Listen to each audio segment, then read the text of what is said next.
ગુજરાત ઠાકોર ક્ષત્રિય વિકાસ મંચ ડભોડા દ્વારા આયોજિત 24મા સમૂહ લગ્નમાં મંચસ્થ સંતગણ આયોજકો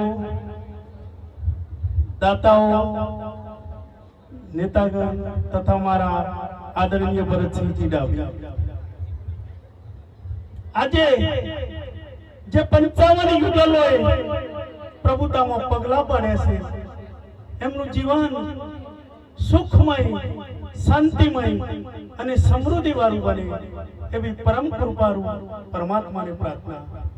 હવે મારે અભિનંદન આપવા છે ભરતસિંહ સાહેબને। ધન્ય છે એ ભરતસિંહ સાહેબને જેમને આટલી બધી શૈક્ષણિક સંસ્થાઓ ઊભી કરી વર્ષે હજારો બાળકોને તૈયાર કરવાનું કામ કરે છે। અરે હું જોઉં છું ભરતસિંહ સાહેબને ઘણીવાર વિધાનસભામાં નાનામાં નાનો માણસ કામ માટે એમને મળતા હોય તો એમની સાથે ચાલતા ફરી અને એમના કામ કરાવે છે। સાહેબના લેટરની જરૂર હોય તો સાહેબ સહી કરી અને કોરો લેટર પેડ આપી દેતા હોય છે। અને એટલા માટે આજે મને આ મંચ ઉપરથી કહેવાનું મન થાય કે ભરતસિંહ ડાભી સાહેબ એક ક્ષત્રિય સમાજનું અનમોલ રતન છે।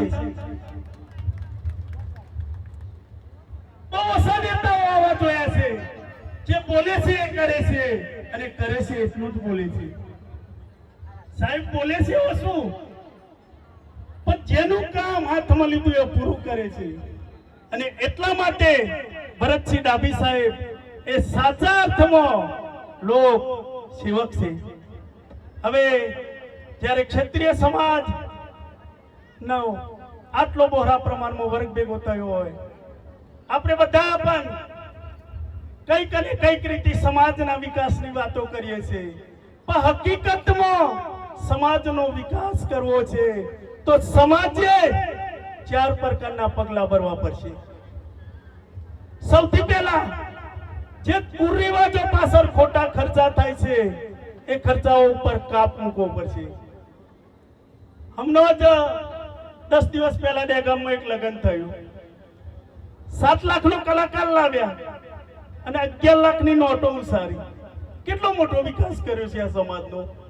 તો હવે આ બાબતમાં આપણે જાગૃત થવું પડશે કે આ નોટો ઉસારવાની અને લગ્નોમાં આવા મોંઘા કલાકારો બોલાવવાનું બંધ કરવું પડશે।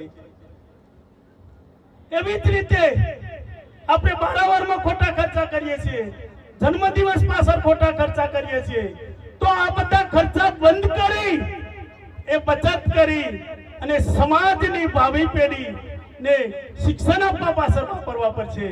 તો આપણું પહેલું પગલું કુરિવાજોમાં થતા ખોટા ખર્ચાઓ બંધ કરવા પડશે।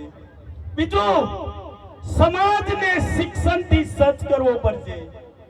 કોઈ પણ સમાજનો વિકાસ કરવો હોય તો મિત્રો એના પાયામાં મજબૂત શિક્ષણની જરૂર છે અને જો મજબૂત શિક્ષણ હશે તો જ એ સમાજ સામાજિક આર્થિક અને રાજકીય વિકાસ કરી શકશે। ત્રીજું કે સમાજના વધારેમાં વધારે યુવાનોએ વેપાર ધંધા કરતા થવું પડશે। તમારે પૈસા તો કમાવા જ પડશે। તમે આર્થિક રીતે સદ્ધર હશો તો જ વિકાસ થશે। અને આ માટે એટલી ખેતી નહીં બીજા પણ ઘણા બધા વેપાર વ્યવસાયમાં તમારે જોડાવવું પડશે। અને છેલ્લે ચોથું કે સમાજનો સાચી દિશામાં વિકાસ કરવો હોય તો સમાજમાં વધારેમાં વધારે રાજકીય ભાગીદારી મેળવવી પડશે। સત્તામાં ભાગીદાર બનવું પડશે। બધું હશે પણ તમારી જોડે સત્તા નહીં હોય તો પણ તમે વિકાસ નહીં કરી શકો।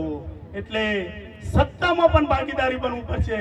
સાહેબ આજે જાહેર મંચ ઉપરથી બીજી એક પણ તમને વિનંતી કરવી છે કે આગલી 27માં અમારા લોકસેવક રામસિંહભાઈ ધારાસભ્ય બને એ માટે તમે પ્રયત્ન કરો અને સાહેબ રામસિંહને 2027માં MLA બનાવવા માટે તમે તનતોડ મહેનત કરો અને તમે આશીર્વાદ આપો।